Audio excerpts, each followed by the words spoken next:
નમસ્કાર મિત્રો, તાપી જિલ્લાની એકમાત્ર number 1 news channel Samaykranti news બુલેટિનમાં વિગતવાર સમાચાર નિહાળો.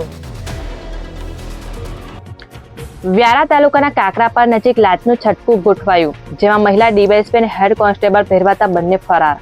તાપી જિલ્લાના વ્યારા તાલુકાના કાકરાપાર નજીક એટ્રોસિટીના ગુનામાં ધરપકડ નહીં કરી હેરાન નહીં કરવા બાબતે મહિલા ડીવાયએસપી નિકિતા સિરોયા અને હેડ કોન્સ્ટેબલ નરેન્દ્ર ગામિતે ફરિયાદી પાસે 4 લાખની લાંચ માંગી હતી.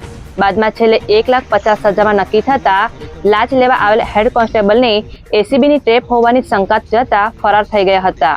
જો કે બનાવને લઈ વોઇસ રેકોર્ડિંગ સહિતના પુરાવાના આધારે અમદાવાદ એસીબી દ્વારા ડીવાયએસપી અને હેડ કોન્સ્ટેબલ વિરુદ્ધ ગુનો દાખલ કરી બંનેને ફરાર જાહેર કર્યા છે. સોંગઢ તાલુકાના ઉકાઈ નજીકથી દીપડી પાંજરે પુરાઈ. તાપી જિલ્લાના સોંગઢ રેન્જના વન વિભાગ પાસેથી 1 કલાકની આસપાસ મળતી વિગત મુજબ સોંગઢ તાલુકાના ઉકાઈ થર્મલ પાવર સ્ટેશન નજીકથી અંદાજિત 3 વર્ષની દીપડી પાંજરે પુરાતા પશુપાલકો અને લોકોએ રાહત અનુભવી છે. જે દીપડીનો કબજો વન વિભાગે લઈ ઉનાના જંગલ વિસ્તારમાં મુક્ત કરવાની તજવીજ હાથ ધરી હતી.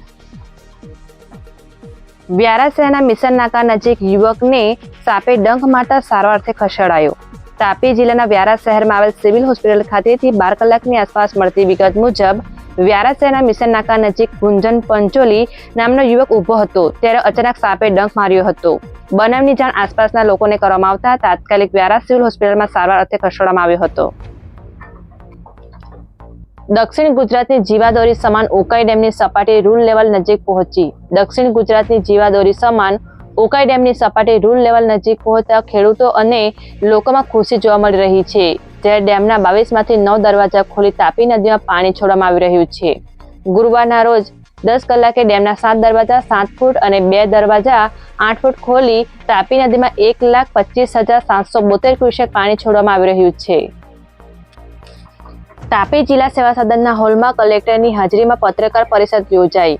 તાપી જિલ્લાના સેવા સદનના હોલમાં જિલ્લાના કલેક્ટર તેમજ અન્ય ઉચ્ચ અધિકારીઓની હાજરીમાં ગુરુવારના રોજ 4 કલાકે પત્રકાર પરિષદનું આયોજન કરવામાં આવ્યું હતું, જેમાં આગામી દિવસોમાં યોજાનાર રમતગમત દિવસ અને ગણેશ ઉત્સવ અંતર્ગત માહિતી આપવામાં આવી હતી, જેમાં જિલ્લાના ડીડીઓ સહિતના અધિકારીઓ હાજર રહ્યા હતા. તાપી જિલ્લા એસઓજી પોલીસે સોંગઢ શહેરના વાકવેલ નજીક રેડ કરી ગુનો દાખલ કર્યો.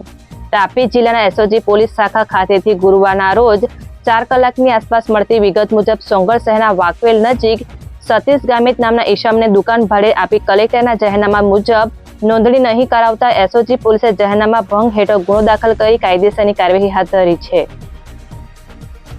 તાપી જિલ્લાના ડોલવણ તાલુકામાં 6 ઇંચથી વધુ વરસાદ નોંધાયો. તાપી જિલ્લાના દરેક તાલુકામાં મેઘમહેર.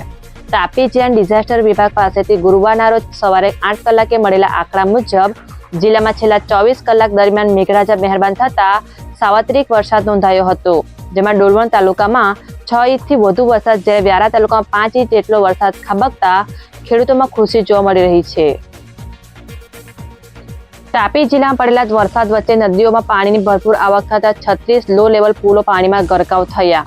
તાપી જિલ્લાના વહીવટી વિભાગ દ્વારા ગુરુવારના રોજ 10 કલાકે અપાયેલ વિગત મુજબ જિલ્લામાં તેમજ ઉપરવાસમાં પડેલા વરસાદ વચ્ચે નદીઓમાં પાણીની ભરપૂર આવક થઈ હતી, જેને લઈ 36 જેટલા લો લેવલ પુલો પાણીમાં ગરકાવ થતા માર્ગ બંધ કરાયા હતા, જેમાં વ્યારા તાલુકાના 7, ડોલવણ તાલુકાના 18, વાલોડ તાલુકાના 8 અને સોંગઢ તાલુકાના 3 માર્ગ બંધ કરવામાં આવતા વાહન ચાલકો અને લોકોની સમસ્યા વધી હતી. વાલોડ પોલીસે સમાચારી ફળિયા નજીકથી ચેક બાઉન્સના ગુનામાં નાસ્તા ફરતા આરોપીને ઝડપી લીધો. તાપી જિલ્લાના વાલોડ પોલીસ મથક ખાતેથી 2 કલાકની આસપાસ મળતી વિગત મુજબ વાલોડ ગામના સમાચારી ફળિયામાં રહેતા ચેક બાઉન્સના આરોપી જીતેન્દ્ર રાઠોડ નામદાર કોર્ટે તકસીરવાર ઠેરવી સજા ફટકારતા નાસ્તા ફરતા આરોપીને વાલોડ પોલીસે ઝડપી લઈ કાર્યવાહી આરંભી છે.